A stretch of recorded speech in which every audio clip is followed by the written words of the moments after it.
je me présente, je m'appelle Eden et aujourd'hui je suis en compagnie de mon tonton, Samy, que vous devez connaître plus précisément sous le nom de Samdira. Aujourd'hui, on est tous les deux pour que je te pose des petites questions, pour que ta communauté apprenne à mieux te connaître, à savoir qui tu es en dehors des caméras. Il faut préciser que ce sont tes questions. Ce sont mes questions. Et que je ne les ai pas vues. C'est vrai, il n'en a vu aucune. Oui, du coup, lui-même, il découvre en même temps que vous. Voilà, et elle m'appelle tonton Samy. Donc pourquoi tu m'appelles tonton Samy? C'est vrai, parce que moi tout le monde m'appelle Sam. Bah, Les parents, c'est Samuel. C'est vrai, c'est vrai. Non, Samy aussi. Un peu des deux. Mais moi, depuis l'enfance, j'ai toujours eu ce surnom, Samy. Je trouve ça, je sais pas, familier, mignon. Du coup, je t'appelle Samy. Je suis ton tonton Samy. C'est ça. Allez. Du coup, on va commencer avec la première question. Si tu n'avais pas été créateur de contenu, quel métier aurais-tu voulu faire? Alors, si j'avais pas été créateur de contenu, j'aurais été styliste, je pense. Ouais, c'était un des premiers métiers que je voulais faire. Je me souviens, j'étais beaucoup plus jeune que toi, tu as 12 ans. Hein. Oui, c'est ça. J'étais beaucoup plus jeune que toi, je devais avoir 8 ou 9 ans. 8. Et j'avais demandé à Mamou, donc c'est ma maman, Oui. c'est sa Ma grand-mère, voilà. J'avais demandé à Mamou qu'elle me fasse venir de Paris une brochure d'une école de mode, je me souviens, qui s'appelait S-Mode. S-Mode. Ouais, parce que je voulais déjà à cet âge-là commencer à me renseigner pour pouvoir devenir styliste. C'est vrai. Ouais. C'est vrai que pour la petite anecdote, il y a pas longtemps, j'étais chez Mamou et on fouillait dans les vieux cartons pour faire de la peinture, il me semble. Et on a retrouvé plein de croquis qui étaient à toi quand tu étais petit, de belles robes. D'ailleurs, j'ai trouvé ça magnifique en passant. Tu me les donneras parce que je les ai pas Je vus te depuis les longtemps. donnerai parce que c'est vraiment magnifique. Et c'est vrai qu'on retrouve ton style dedans et je trouve ça super, quoi. Bah oui, parce que je me souviens, je faisais mes collections, donc sur du papier blanc ou dans Oui, des cahiers. c'est ça. Je faisais mes collections à chaque saison et je faisais le sac, je mettais des prix exorbitants. Exact, oui. Je sais pas si tu l'as vu. Oui, Je j'ai mettais, vu. genre à côté du sac, je marquais le sac, j'inventais un nom, je mettais un prix exorbitant, C'est la ça. robe, je mettais un prix exorbitant, etc. Oui. Je me prenais. Et mon nom de styliste d'ailleurs que j'avais trouvé, je sais pas si tu l'as vu, Non. je signais Sam Fioranzini. Oui, parce que c'était l'époque, c'était l'avènement des grands couturiers italiens, Dolce Gabbana, Roberto Cavalli, Gianfranco Ferré, etc. Et donc je trouvais que ça faisait plus crédible, Je vois. tu sais, de m'appeler Sam Fioranzini. quoi. Voilà. C'est vrai. T'aimes bien? J'adore. Ce qui est bien, c'est que Mamou, du coup, Mamou, la maman, elle a tout conservé et du coup, on a plein de souvenirs de toi, même de ma mère quand elle était petite et du coup, ça, c'est trop Elle en bien. conserve, Mamou, des choses. C'est sûr. Elle conserve même les pots de yaourt. Oui, je sais. Alors, Oui, et les coquilles Saint-Jacques là pour faire des les coquilles Saint-Jacques, exactement. On n'en est pas encore aux coquilles d'huîtres. Oui, c'est sûr. Si tu pouvais dîner avec une personne morte ou vivante, qui tu choisirais? La réponse, elle est facile. D'après toi, je vais te dire qui? Britney Spears. Mais bien sûr. Vivante, Britney Spears, bien évidemment. Ah ouais, puis mon rêve de l'interviewer. Hein. Bon, faut pas dire jamais, même si je pense que ça ne se fera pas. Voilà. On ne sait pas, mais on ne sait pas. Sait-on jamais, voilà. Et je pense que je lui ferai la plus belle interview de toute sa vie parce que j'ai tellement d'admiration, mais tu le sais. Hein. Oui. Tu te souviens de la vidéo que je te faisais faire quand on était Oui, quand je m'en petite, souviens, je m'en souviens. T'apprenais à peine à parler que je te disais, dis que la reine du monde c'est Britney Spears. Oui. Et tu disais, la C'est reine vrai. du monde c'est Britney Spears. C'est vrai, c'est vrai. Je voulais te le rentrer dans ta tête pour que tu prennes la relève de mon fanatisme. Ça a marché Et ou pas? ça a très bien marché parce que maintenant je suis red dingue de Toxic, sa musique, et je l'écoute tout le temps. Ah, comme quoi c'est une icône. Et pourtant, tu as 12 ans. Et j'ai 12 ans, mais c'est vrai que c'est tellement, pour autant dire la reine Britney Spears, que de génération en génération, sa musique, elle reste Ça a là. tellement bien marché, mon bourrage de crâne. C'est vrai. Et une personne décédée? Oui, une personne décédée aussi, avec qui tu aimerais dîner, parler. Marilyn Monroe. C'est ce que j'allais peut-être dire. C'est vrai? Oui, depuis le film Blonde qui est sorti sur Netflix, Marilyn Monroe, je me rends compte que c'est plus du tout la même. Enfin, je la vois plus du tout pareil, vu que je connaissais son histoire avec la robe sur la plaque d'égout. Mais depuis que j'ai écouté, c'est vrai qu'elle a eu malheureusement une vie pas très triste. Ouais, difficile même, on peut ouais. dire. Mais moi, je pense que je voudrais dîner avec elle et papoter avec elle parce qu'en fait, sous une façade de fille que l'industrie du cinéma lui donnait à l'époque, de femme légère qui devait rester dans son rang, c'était une femme de caractère qui avait énormément de choses à dire et c'est ses écrits qu'elle a laissé, tu sais, des brides de ses écrits qui sont sortis d'ailleurs dans des livres qui le prouvent. Voilà. Vrai, donc je pense qu'elle était enfermée par cette industrie-là et qu'elle n'a pas eu le temps de s'en émanciper. Si elle n'avait pas eu la fin qu'on connaît, je suis persuadée qu'elle aurait été une grande femme de caractère. Je suis d'accord. Surtout qu'on la mettait dans des cases, c'était la jolie fille blonde, que tout le monde croyait un peu bête, mais c'est vrai que à mettre les gens, comme je le disais, dans des cases, on voit pas leur vraie nature. Et elle était tellement intelligente, elle avait tellement d'idées que finalement, elle n'a pas pu bien les exploiter à Exactement. son époque. Bon, quelle est la théorie du complot à laquelle tu crois réellement? Je peux pas le dire. J'aimerais bien te répondre. Mais de nos jours, ma petite Éden d'amour, on est sur des plateformes qui ne nous permettent pas de dire ce que l'on pense. C'est vrai. Voilà, alors on peut le déplorer, on peut dire que c'est sécurisant aussi, parce sûr. que c'est vrai que quand on a une audience, il y a une responsabilité, mais c'est triste de se dire qu'on peut difficilement exprimer véritablement son point de vue, même si le point de vue il est étayé par des thèses, par des scientifiques, etc. Si je pense par exemple à la crise sanitaire qu'on a passée, voilà ce que je te répondrai. D'accord. Je vois exactement ce que tu veux dire. De nos jours, on ne peut pas parler librement des sujets dont on a envie. Non. Et après, le mot complot, c'est bien que tu emploies le mot complot. C'est vrai, il y a des complotistes, il y a des complots, ça existe depuis la nuit des temps. Mais je crois que le mot complot, et complotiste, il est aussi utilisé à tout va. C'est vrai. En fait, à partir du moment où tu as une pensée qui est différente de celle par exemple, d'un gouvernement en place, tu es complotiste. C'est vrai. Voilà. Comme s'il n'y avait qu'une seule façon de penser, une seule bonne façon de penser, une seule vraie façon de penser, mais la vérité absolue n'existe pas. Tu as complètement raison. Bon, c'est pas grave, j'ai plein d'autres questions, donc tu auras plein d'autres réponses à me fournir. Alors. Mais pour te répondre, je ne pense pas, par exemple, que les personnes qui sont autour de nous dans la rue et tout sont des extraterrestres. Oui. Voilà. Ah, ok. C'est bon. Déjà, ça me fait une réponse. Si tu devais te battre pour une cause mondiale pendant le reste de ta vie, laquelle choisirais-tu? Oh, il y en a tellement. Il y en a tellement. J'ai envie de te répondre comme ça, le bien-être animal. Parce que pour moi, l'homme commencera à bien se traiter lui-même à partir du moment où il traitera bien les animaux, à partir du moment où il traitera bien le vivant. Voilà, le vivant dans sa globalité. Et souvent, on me dit oui, tu ne parles pas de la faim dans le monde, tu ne parles pas des enfants qui sont abusés, qui sont battus. Alors déjà, je crois qu'on ne peut pas parler de toutes les causes et bien évidemment, ça paraît logique que je suis également pour ces causes-là. Mais on est tous différents, on a tous des profils différents, on a tous des sensibilités différentes. Je suis sensible à toutes ces causes, mais il se trouve que j'ai envie de porter la voix de personnes qui n'en ont pas. Je vois aussi. Ce que tu veux dire. Voilà. Et je crois, oui, pour te le redire, parce que c'est important, l'être humain se traitera bien lui-même entre êtres humains à partir du moment où il traitera bien les animaux. C'est vrai, c'est complètement vrai. Les êtres sensibles. Sinon, comment veux-tu avoir de l'empathie? Enfin, quelqu'un qui n'a pas d'empathie, c'est difficile, quoi. Tellement, je vois ce que tu veux dire.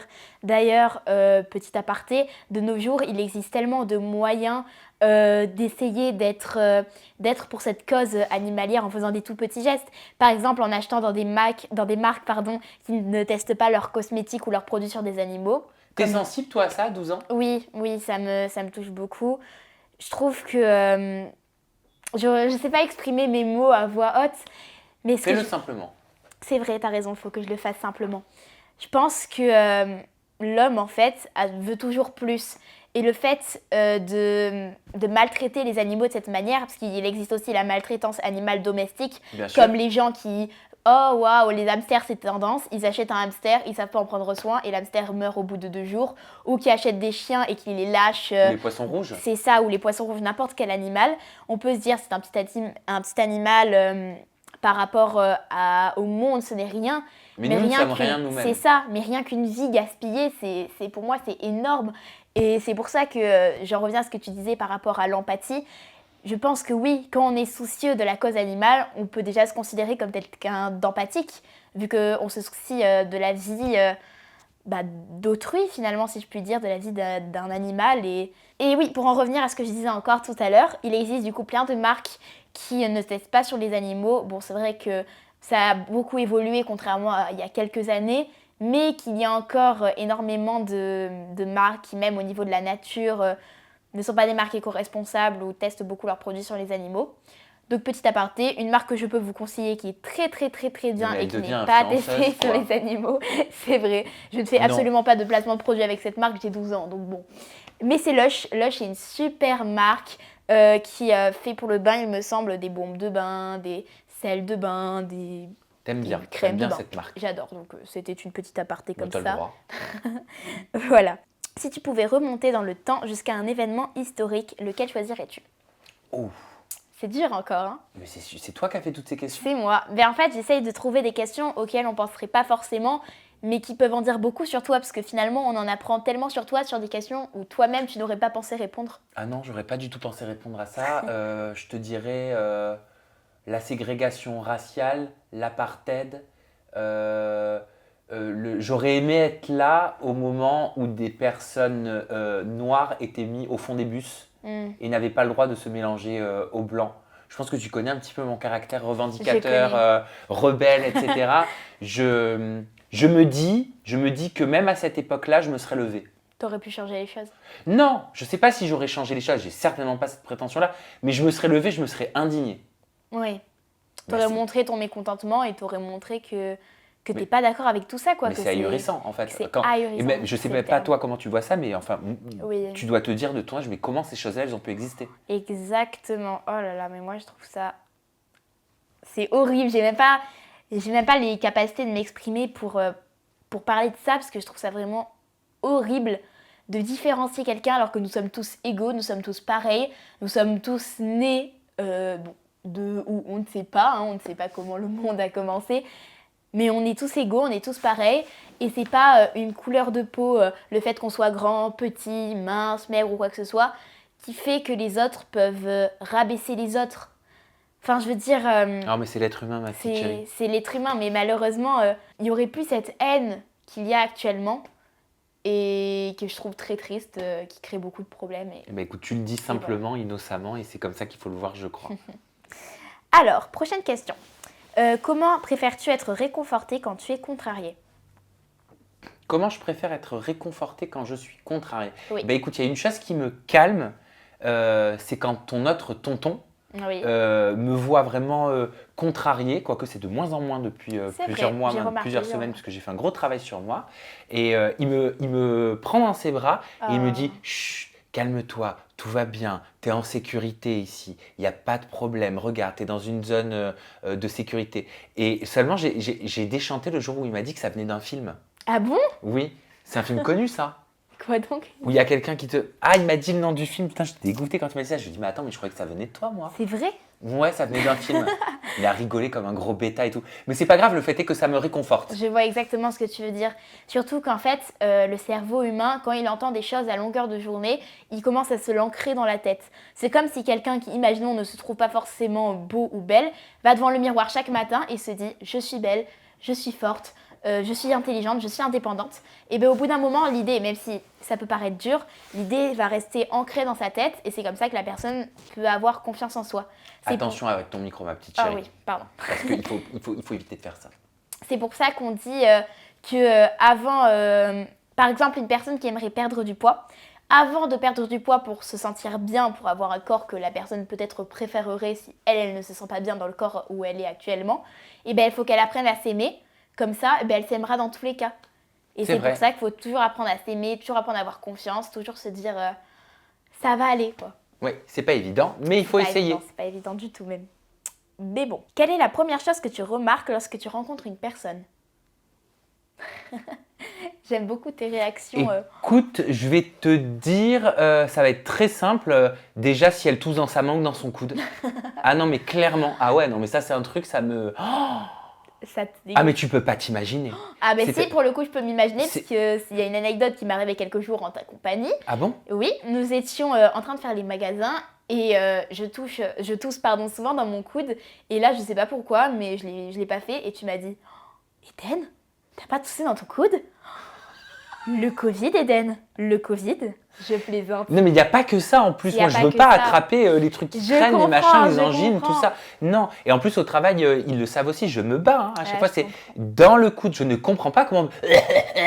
Mais ça, forcément, ça fait comme ça. Oui, mais c'est ce que j'avais fait en plus, je crois. J'avais même touché avec la main et tu m'avais dit, mais ça sert à rien si t'as la bouche ouverte. Mais ça sert à rien du tout. Et en plus, après, tu touches, ça va sur. C'est vrai. C'est horrible. Donc, ça, c'est un truc, j'y fais super attention, quoi. D'accord. Donc ça serait ça la première chose que tu remarques chez une personne. Ouais. Et d'ailleurs, quand quelqu'un tousse comme ça face à moi et que j'ai pas le choix que de ne rien dire, j'ai non. un petit toc. Un Roland de dégoût. Je fais.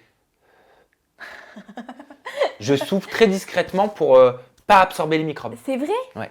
Et ben, j'ai jamais remarqué. Bah, je serai consciencieuse, je sais pas comment dire. Je sais pas si vous l'avez déjà vu sur mes plateaux, Je ça m'est ferai déjà arrivé. attention Hein. à ça la prochaine fois. Je remarquerai. Oh non. Alors, quelle chanson résumerait ta vie? Alors elle est assez dure comme question. Quelle chanson résumerait ta vie?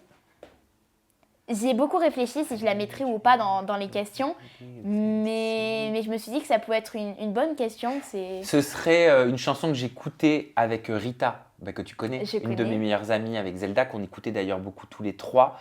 Quand on était ados, c'était Truly, Madly, Deeply des Savage Garden. J'adore les paroles, je l'avais traduite en français tout à l'époque et je l'avais offerte d'ailleurs à ma meilleure amie en version française. Ça faisait I'll be your dream, I'll be your fan, I'll be your fantasy, I'll be your hope, I'll be your love, be everything that you need. Un truc comme ça. Tu as une très belle voix en passant. Pas du tout. Non, moi j'adore, hein. Je trouve que tu as une très jolie voix. Et pour rebondir sur ça, pourquoi tu aurais choisi cette chanson-là pour résumer ta vie? Oh, parce qu'elle me rappelle mon adolescence, l'insouciance, l'impertinence, les rêves plein la tête. Mais en fait, c'était juste au stade de rêve. Tu as une chance incroyable que tu ne peux pas mesurer parce que ce qu'un adulte va voir comme une chance est en fait ta vie et ta réalité, ma petite chérie. Mais c'est d'être encore insouciante. Oui, c'est vrai. Même si tu auras tendance à me dire, mais non, je ne suis pas insouciante, je réalise plein de choses, etc. Mais en fait, tu es dans un stade de ta vie où ce que tu projettes pour ton futur est à l'état de rêve. Donc tout est à ta portée, tout est possible, tu vois. Et je trouve que cet état-là, il est d'une richesse incroyable, il est extraordinaire et on le vit qu'une fois dans une vie. C'est vrai. Il faut en avoir conscience. Bon, alors je vais bien profiter de ma préadolescence et rester dans les rêves parce que c'est important. Finalement, il faut toujours conserver son âme d'enfant, même en étant adulte, parce qu'il faut toujours croire en ses rêves. Ouais. Même quand tout nous semble impossible, surtout en étant adulte, vu qu'on réalise la valeur des choses, on réalise que le monde... En fait, tu es dans l'action. C'est ça, n'est pas aussi rose que ce que l'on pensait petit. Voilà. Et bien, il faut toujours se dire que tout est possible. Et puis tout rêve commence par une pensée. Exactement. Voilà, c'est-à-dire que tu ne peux pas rendre réel un rêve si tu n'as pas la graine, donc ta pensée qui te permet de rêver et donc de passer à l'action. C'est complètement ça. Alors, avec qui échangerais-tu de place pendant une journée et pourquoi ? Avec qui j'échangerais de place pendant une journée et pourquoi ? Écoute, ce qui me vient comme ça, c'est Nikos Aliagas, l'animateur. Non pas parce que j'ai quelque chose de spécifique pour Nikos, même si je reconnais que c'est un excellent animateur, moi que j'aime beaucoup. Oui, c'est vrai. Depuis des années, sa sympathie, son professionnalisme, son charisme, son sourire, etc. Je le trouve hyper agréable et c'est pour ça qu'il est toujours là 20 ans après. Oui. Mais en fait, ce serait pour pouvoir être dans sa peau et vivre ce que c'est d'animer une émission de grande ampleur, de grande échelle, en presque direct, comme un The Voice, comme la Star Academy, tu vois, un rouleau compresseur. Ça, ce serait mon rêve, tu vois. Je kifferais ressentir cette adrénaline qu'il peut avoir, que j'ai sur mon talk show Aja qui est en direct depuis septembre, qui est déjà un exercice incroyable, une chance énorme que j'ai, mais le vivre sur la première chaîne d'Europe, tu vois, avec autant de moyens, ça doit être fabuleux. Ça doit être incroyable et je suis bien d'accord avec toi. Il n'y a pas longtemps, on était posés sur le canapé en train de regarder la Starac. La Star Academy. Et c'est vrai qu'il a une facilité de parler, il a cette aisance à communiquer avec le public qu'on remarque tout de suite que ce métier est fait pour lui. Il a sa patte, quoi. Exactement. Ouais. Et d'ailleurs, je te verrais très bien être finalement à la place de Nikos. Bon, Nikos, c'est mignon, ça. Oui, tu pourrais, voilà. Mais ce que je veux dire, c'est que t'as une aisance, toi, pour capter ce que peuvent ressentir les gens, t'es à l'écoute. Non, vraiment, je trouve que tu ferais un très bon présentateur télé. C'est très gentil, mais c'est parce que t'es ma petite nièce que normal, tu dis tout ça. ça. C'est normal, mais pas du tout. Je suis la première à dire ce que je pense, surtout quand il s'agit de dire des défauts. Ma maman le sait. Mais non, réellement, je trouve que c'est important de dire quand on pense quelque chose de positif. Alors, je te retourne le compliment parce que je te trouve très à l'aise et je me dis que si demain, quelqu'un a toussé dans sa main et m'a rendu malade, tu pourras me remplacer. Je te remercie également. Alors, quelle est ta plus grande peur ? Ça, c'est vrai qu'on peut se dire que c'est une question simple, mais finalement... Le vide, peut-être. Le vide. Le vide qui appelle au néant, qui appelle à la mort. Ouais, j'ai un truc quand je suis sur un balcon, c'est horrible, je ne l'ai jamais dit à personne. Mais quand je suis à un balcon, même à mon balcon que tu as vu là, comme ça, et que je suis comme ça. Parce que j'ai toujours une vision, je me vois sauter. Sauter? Oui. C'est vrai. Oui. Non, mais attention, il n'y a rien de thérapeutique. Oui, oui, ou de... oui. Ah non, mais je préfère. Non, Non, non. mais parce que c'est juste, comme c'est une phobie, c'est une phobie. phobie, ben souvent la phobie, tu y penses, quelqu'un qui va avoir peur des araignées va visualiser des araignées. Des araignées. Vu que moi, c'est ce vide qui me fait peur, je me dis, j'imagine quelqu'un qui fait ça, je me mets à la place de cette personne et je me dis, mais. Ça doit être Et ça me le horrible. fait à chaque fois que je vois À du chaque vide. fois. Ouais. Eh bien, par rapport à ce que tu as dit, j'ai vu une étude il n'y a pas longtemps sur ça. Bon, là, c'est pas complètement pareil vu que c'était dans les rêves. Mais quand on s'imagine constamment tomber, faire quelque chose, quand on tombe dans le vide, etc., c'est généralement parce que dans la journée ou même dans la vie de tous les jours, on n'a pas une peur de l'échec, mais c'est vrai qu'on a vraiment peur d'échouer. On veut toujours être au maximum et tout. Et ça, je sais exactement ce que ça veut dire parce que généralement, la veille des contrôles, je fais ce même rêve que je fais depuis mes 6 ans. Je suis dans mon ancienne maison, donc celle que tu as connue. Je suis dans mon lit. Bon, j'étais une petite fille de 6 ans à cette époque-là, mais j'ai grandi depuis. Et je suis comme transportée dans l'air, comme si je volais. Je vois ce que tu et sais de sensation. arrivée aux escaliers, pam, je tombe mais hyper haut, donc je vois ma chute, je panique et je tombe et je me fais complètement mal dans les escaliers. Ah ouais. Et ça me fait ça à chaque veille de contrôle, à chaque fois, parce que je panique en fait, j'ai toujours peur d'échouer ou de ça. Peut-être qu'il y a un côté comme ça, oui, t'as raison, c'est loin d'être bête ce que tu dis. Mais bon, j'avais entendu ça dans une étude. Est-ce que c'est vrai? Est-ce que c'est pas vrai? On ne le saura jamais. Ou peut-être que si. Avec les sciences de nos jours, on peut savoir Tu plein peux de demander choses. à ce que toutes les personnes qui sont en train de vous regarder le disent dans la barre de commentaires, par exemple. C'est vrai, dites-nous dans les commentaires. De quelle partie de ton enfance es-tu le plus nostalgique?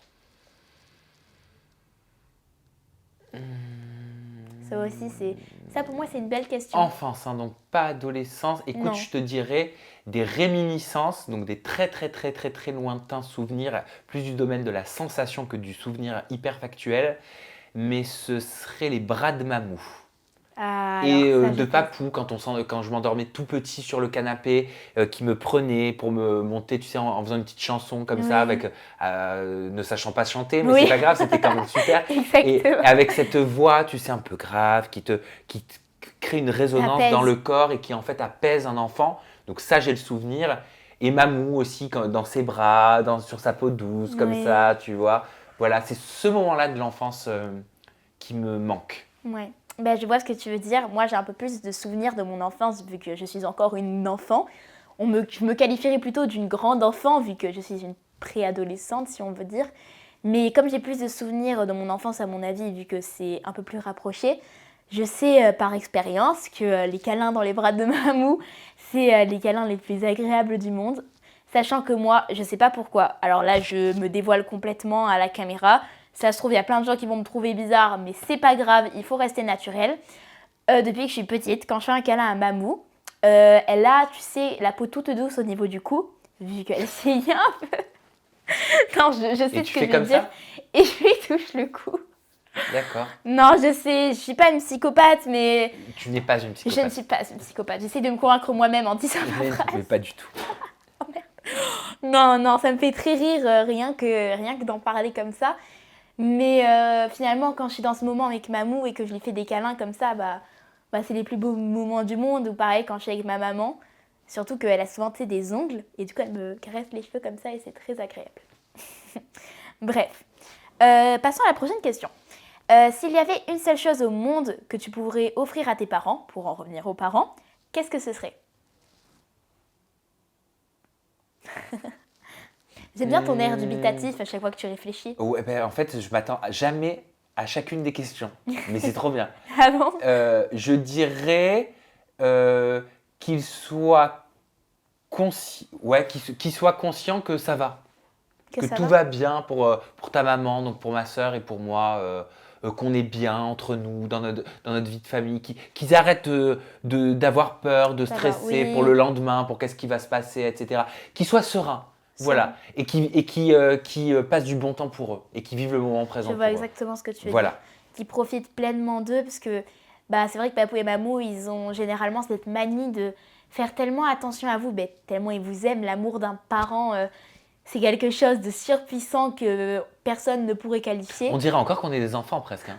C'est vrai, avec les parents, Finalement, on est toujours des enfants. En fait, mais on est toujours l'enfant Mais oui. de son parent. Si tu pouvais changer une chose dans ton passé, ce serait quoi? Enlever la peur. La peur. Peut-être, ouais. Enlever la peur. La peur de quoi? La peur, je sais pas. La peur de tout, la peur bloquante, la peur paralysante, la peur de parler, la peur de faire mon métier, la peur de vivre, la peur de tout en fait. La peur, c'est peur, tout tellement enfermant. C'est vrai. Et ça va tellement mieux. Hein, Je le remarque. Tu le remarques ça, incroyable. que je change par rapport à ça? C'est incroyable. Tu t'es tellement... Enfin, je veux dire, je remarque que maintenant, quand t'as peur, quand t'es énervé, tu prends sur toi, t'essayes de remettre les choses en place dans ta tête, tu te dis, bon, comme tu nous as expliqué, comme le fait ton chéri, du coup, ça va aller. Et tu te ressens vraiment, et je ressens que ça va mieux, quoi, que tu t'es vraiment apaisé. Et puis c'est surtout que quand tu te rends compte de ça, tu te dis, mais en fait, c'est nul, quoi. Parce que la peur, c'est nul. C'est vrai. Tu vois, ça sert à rien. Donc voilà, la peur. Très bien. Ensuite, si tu pouvais être un objet, lequel serais-tu et pourquoi? Si je pouvais être un objet? Oui. Waouh! Ah oui, hein. Là, cette question-là, j'ai aussi hésité à la mettre parce que c'est vrai que c'est très profond et que se visualiser dans un objet, c'est pas commode, si on peut dire. Mais c'est vrai que finalement, on peut se dire un objet peut-être qui te sert au quotidien ou un objet que tu trouves vraiment pratique. Un objet qui te ressemble, n'importe quoi. Par exemple, là, pour le coup, je pense pas à un tableau. objet. Un tableau? Oui. Et pourquoi? Un tableau, ben déjà parce que j'aime l'art, j'aime la peinture, parce que je peins, je peignais beaucoup, Oui. notamment à ton âge, et parce que un tableau, ça raconte une histoire, mais ça raconte une histoire sans les mots. Ça raconte une histoire qu'il faut décrypter. Et j'aime le fait de devoir décrypter des choses qui ne sont pas évidentes. Et puis en même temps, un tableau, oui, un tableau, on le regarde, un tableau, on s'intéresse à lui. Un tableau, il a besoin d'amour, tu vois. C'est vrai. Et je trouve que c'est beau quand on se donne de l'amour, quoi. Exactement. Voilà, Je vois ce que tu veux dire. Un tableau. Bien. Ensuite, alors cette question-là, sans me jeter des fleurs, mais je trouve que je l'ai très bien choisie parce qu'elle te correspond très bien. Et à mon avis, tu vas beaucoup l'aimer. On va voir. Si tu pouvais relancer les tendances mode d'une décennie, laquelle choisirais-tu? Ah ouais, mais tu me connais parce que le pire, c'est que j'adore la mode et en même temps, ça m'énerve. Ça t'énerve? Ah bon? J'adore la mode et ça m'énerve parce qu'il y a un truc qui m'énerve par-dessus tout, là, c'est ce que j'entends là en ce moment, ces derniers temps, c'est « mais tu peux pas mettre de leggings ».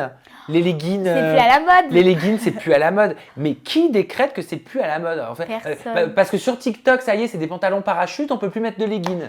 C'est exactement ce dont on discutait la dernière fois. Bah voilà, tu me parlais de tes pantalons parachutes, je te disais c'est quoi tes pantalons parachutes? C'est Et ça. quand tu me l'as dit, je les ai toutes vues dans la rue avec des pantalons parachutes et je t'ai dit mais qu'est-ce que c'est une moutonnerie la mode? Hein, je t'ai dit ça. C'est vrai. Clairement, on était chez Zara. Exactement. Voilà. Et d'un côté, j'adore la mode. Et tu vois, je voulais en faire mon métier, c'était le premier métier que je voulais faire. Et d'un autre côté, je te dis, ça m'énerve. Ouais. Et, Je vois ce que tu et moi, veux quand dire. il y a une mode, j'aime faire justement ce qui n'est pas à la mode. Et Au plus on va me dire contraire. c'est pas à la mode, et plus je le ferai. Bah moi là, je te parlerai plutôt d'une tendance mode, c'est-à-dire, comment dire, un style, tu vois.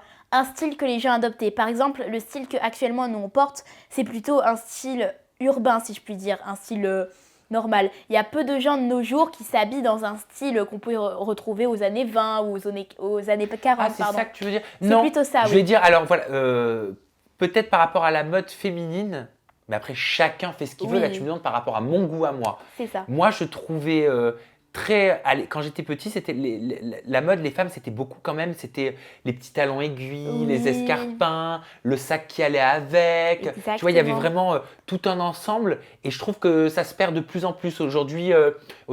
Et attention, ça ne veut pas dire que c'est mauvais, hein, mais Oui. c'est ma perception à moi.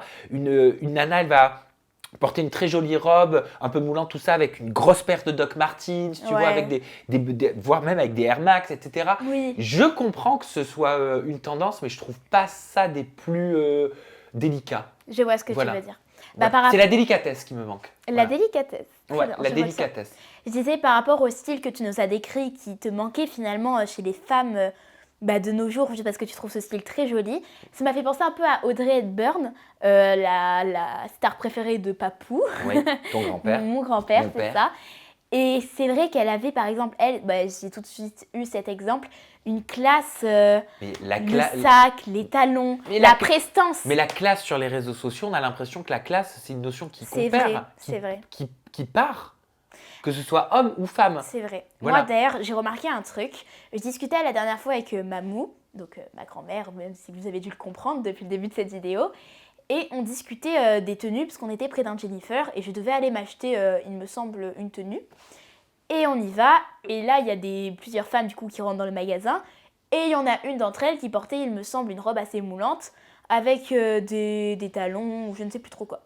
Et ma grand-mère me dit, c'est vrai que je trouve que cette tenue, elle est un peu vulgaire. Et en fait, ça t'étonne pas? Non. Ça m'étonne pas moi non plus. Et en fait, quand elle m'a dit ça, je trouve pas ça complètement vrai ni complètement faux. Parce que pour moi, une tenue qui est vulgaire, c'est la personne qui la porte qui est vulgaire. La tenue ne sera jamais vulgaire. Parce qu'une personne qui n'est pas vulgaire en portant la tenue, la tenue restera une tenue comme une autre, parce que toutes les tenues sont magnifiques. Oui, c'est aussi un comportement et une attitude, Exactement. la classe. Ce n'est pas qu'un vêtement. Bon, c'est ce que je me disais. Prochaine question. Quels sont tes principaux objectifs pour cette année et comment comptes-tu les atteindre? Tout péter. Tout péter. Tout de A à péter. Z. Ah ouais, maintenant que j'ai plus peur et que je travaille là-dessus, plus de limites. Plus de limite, ok. Attention, Oui. je ne parle pas de dépasser des cadres juridiques, etc. C'est pas du tout ça Dans que la je suis en train de limite dire. du raisonnable. Plus de limites dans ma créativité, dans ce que j'ai envie de faire, Ouais. dans la contrainte de je sais pas, qu'on peut se fixer, des règles qu'on peut se fixer. Je n'ai plus de règles, je vais au-delà de ce que je ne pensais pas faire. Tu vois, je rêvais de faire un politique en interview et il n'y a pas si longtemps que ça, j'ai reçu un député, Arthur Delaporte, qui est venu me voir pour parler justement du compte personnel de formation, des dérives des placements de produits dans la télé-réalité, dans le milieu de l'influence qui sont nombreux. Hein. C'est sûr. Voilà. Et donc, et pourtant, ça s'est fait, j'aurais jamais cru le faire. Donc, voilà, pareil, les interviews, quand je fais l'interview de l'actrice de Why Women Kill, Oui. quand je fais l'interview de l'acteur de Twilight, quand je fais l'interview de High School Musical, Lucas Grabeel, j'aurais jamais songé un seul instant faire tout ça. Et pourtant, vrai. je l'ai fait. Donc, Et va tu savoir l'as ce qui fait. se passera demain. Et pour en revenir à ce qu'on a dit bien au début de cette vidéo, finalement, cette vidéo avec Britney Spears, cette interview que t'attends comme le Messie, si je puis dire, désespérément, c'est vraiment, je pense, Pas un rêve. désespérément, espérément. T'as bien raison. Je devrais plus employer ce terme-là parce que désespérément, ça fait triste, c'est pas jovial. Mais bon, bref, j'en reviens à ce que je disais. N'est pas impossible finalement, parce que regarde tout ce que tu as pu accomplir jusqu'à là, en partant juste d'une idée, jusque d'un rêve que tu avais. Du coup, finalement, ce rêve-là, peut-être qu'il pourrait aussi se réaliser. Maybe. Ensuite, prochaine question. Quel était ton endroit préféré quand tu étais enfant et pourquoi apprécies-tu tant cet endroit? La salle de jeu, que toi tu connais La salle de jeu. Ouais, mais toi tu l'as pas connue, chérie, comme moi, comme on l'a connue avec ta mais mère. je crois savoir un peu comment vous l'avez Eh connue. ouais, tu l'as pas connue. Toi, là, maintenant, c'est un dépotoir. Bon, ils l'ont bien rangé quand même, les parents. C'est vrai. Mais maintenant, voilà, il y a tes jeux d'enfants, il y a les anciens canapés. Voilà, c'est plutôt une salle de stockage. Mais la salle de jeu, c'était que moi, avec La Rita salle de et fête. Zelda, on appelait le privilège. C'était son nom. On l'avait C'est nommé, vrai on l'avait écrit à la peinture et tout. On l'avait appelé le privilège. Voilà, il y avait les enceintes énormes. Il y avait Oui. les platines pour pouvoir écouter la musique. Il y avait la machine à fumer. Il y avait la boule à facettes. Il y avait les spots. Il y avait les lumières. Il y avait le bar. C'était vraiment un endroit. Un bar? Oui. Mais Mon bien sûr, Dieu. je te montrerai les vidéos. On chantait dedans avec ta mère. On avait une scène. Papou, il nous avait créé une scène. Ah oui, Une estrade. j'ai entendu, Et avec le j'ai micro, entendu on se dire. prenait pour des pop stars. C'était une zone de créativité de près de 80 mètres carrés, je crois, au moins. 80 mètres carrés pour des enfants qu'on était, c'était extraordinaire. Oui, quoi. c'était incroyable. Surtout que Mamou, du coup, un peu raconté ce qui se passait dans cette fameuse salle. Il y vaut avait mieux des pas tout soirées savoir. d'Halloween. Oui, je m'abstiendrai de savoir certains détails. Mais il y avait des soirées d'Halloween. Il y avait Oui. surtout que toi, je te connais, tu es un organisateur hors pair. Du coup, tu devais faire des trucs de ouf, Ah, je des mettais toutes décorations. mes économies dedans. Toutes mes Toutes économies. tes économies, Ouais. punaise.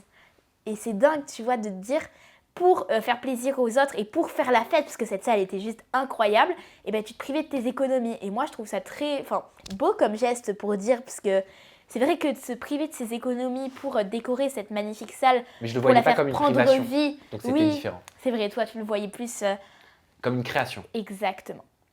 Ensuite, raconte-moi un défi auquel tu fais face dans la vie de tous les jours, ou au travail, ou n'importe. Ok. Et dis-moi la manière dont je pourrais, moi, le relever dans quelques années. Je sais pas si tu comprends exactement ce que je veux dire. je pense comprendre. Est-ce que tu as envie que je reformule? Tu peux. Ok. Je vais poser mon téléphone et le dire avec ma voix à moi. Ok. Actuellement, au travail ou dans la vie de tous les jours, tu subis des choses un peu compliquées, des défis que tu dois relever, des trucs comme ça. Moi, en étant une enfant plus grande, je pourrais peut-être les subir aussi. Quel conseil... Les vivre. Les vivre, exactement. Quel conseil tu pourrais me donner sur un de ces défis quotidiens que tu as à faire en tant qu'adulte, en tant que créateur de contenu Voilà, je sais pas si ça te parle plus. Ne se laisser guider que par soi, se laisser guider que par les personnes de confiance, mais surtout que par soi. C'est-à-dire écouter les personnes de confiance qui gravitent autour de toi, sélectionner les personnes de confiance qui gravitent autour de toi, t'entourer de personnes de confiance qui sont dans la même vibration et dans la même énergie que toi. Si tu n'es pas bien en compagnie d'une personne, s'il y a des choses qui ne te vont pas, écarte ces personnes de ta vie, il n'y a pas de mal à ça. Ça fait partie de la vie. La vie, c'est un éternel changement. Ça, c'est ta mère qui me l'a dit. On ne doit jamais se justifier du changement. On doit rendre des comptes parfois. On doit prendre ses responsabilités. On doit communiquer. Par contre, on est maître de nos choix. Donc, et ça, elle te le dit, ta mère aussi, je le sais. Oui. Ce serait faire face aux choix, assumer ses choix, mesurer les décisions qu'on prend et foncer, y aller, quelle que soit la vie des gens, quelles que soient les suppositions qui pourront être faites sur toi, à ton sujet ou sur tes actions. Voilà. D'accord. Parce que c'est vrai que moi, quand il s'agit de faire des choix, et toi tu le fais, je suis très indécise. Et pour le coup, c'est pas dans une approche de me plier aux règles des autres. C'est-à-dire que quand j'hésite sur un choix, c'est pas pour me dire ce que les gens préféreraient que moi je prenne comme choix. C'est plutôt vraiment dans un aspect de me dire vraiment je ne sais pas quoi choisir parce que en plus d'être indécise, j'aime tout. Prenons un exemple au hasard, une glace. Si je vais aller dans un glacier, je vais prendre bien 10 minutes pour choisir une glace ou une autre. Bon, ça veut dire que tu es réfléchi. Déjà, c'est bien. C'est vrai, on me le dit régulièrement. Je suis aussi indécise et je vais utiliser les termes et chiante parce que régulièrement, quand je vais dans un magasin, je vais prendre très longtemps à choisir et souvent, j'aime pas les choses proposées. Mais c'est normal. Moi, je crois que c'est l'âge aussi qui fait ça. Très bien. Et enfin, pour la dernière question, et ça, quand j'ai discuté avec toute l'équipe, tout le monde m'a dit « Ah, on sait peut-être qui va répondre. On s'attendait à ta réponse. » Quelle est la première chose que tu as achetée avec ton propre argent? Un sac? C'est ça? Oui, c'est ça. Tout le monde s'y attendait que c'était ça. Ouais. Bah oui, j'adore les sacs. Ça doit être... Oui, j'avais fait mes... Enfin, les vrais qui me suivent le savent. Je faisais des crédits à l'époque. Je me mettais dans le rouge. Je me mettais dans le rouge. Je galérais pour acheter à bouffer parce que je préférais m'acheter un sac Louis Vuitton, quoi. Et bien, dis-toi qu'il n'y a même pas c'est pas à suivre, c'est pas bien. Oui, non, je le ferai pas. Moi, j'aime pas gaspiller mon argent de toute manière. Voilà. Mais qu'il n'y a même pas une demi-heure, je discutais avec l'équipe et on me disait, c'est sûr qu'il va dire qu'il faisait des crédits pour acheter des sacs, tout ça. Ça me fait bien rire de savoir ça. Sinon, la première chose que j'ai acheté avec mon argent vraiment de façon un peu officielle, c'est quand j'avais presque ton âge, donc 13 ans, que j'ai acheté tout le matériel pour équiper cette fameuse salle de jeu en lumière, machine à fumer, etc. Voilà. Bon, d'accord. Écoute, on a fini. On a fini. Merci pour tes questions, Eden. Écoute, avec grand plaisir. Vraiment. T'as aimé l'exercice? J'ai adoré. J'ai pu en apprendre bien plus sur toi que je ne pensais. C'est vrai? Oui, c'est vrai. Il y a des trucs que je ne savais pas, tu vois, et du coup, j'ai appris. D'autres trucs que je savais et que tu as pu faire partager à ta communauté. Mais ça m'a fait très plaisir, en tout cas, de te faire ce petit interview. Et j'espère que toi aussi, ça t'a fait plaisir. Oui, puis moi, je t'ai trouvé surtout extraordinaire et exceptionnel. Franchement, gentil. je ne savais pas que tu allais avoir... je sais que tu as une aisance pour parler dans la vie de tous les jours, mais je ne savais pas que là, face à des caméras, dans cet environnement qui est particulier pour toi, que tu découvres aussi, que tu allais être aussi à l'aise. Je te remercie, écoute, mais c'est vrai que j'adore m'exprimer en public. J'ai toujours aimé parler avec les gens, être proche de l'humain, entre guillemets. Et oui, ça m'a fait très plaisir en tout cas d'être là avec toi. Et voilà, j'espère que ce genre de vidéos, on pourra les refaire au fil des années et que finalement, on évoluera, on fera différentes vidéos et ça changera toujours. J'en suis sûre. Merci Eden d'amour. Merci à toi. Merci beaucoup, gros bisous et merci d'avoir regardé cette vidéo brillamment animée par ma petite nièce. Bye bye. Merci, au revoir.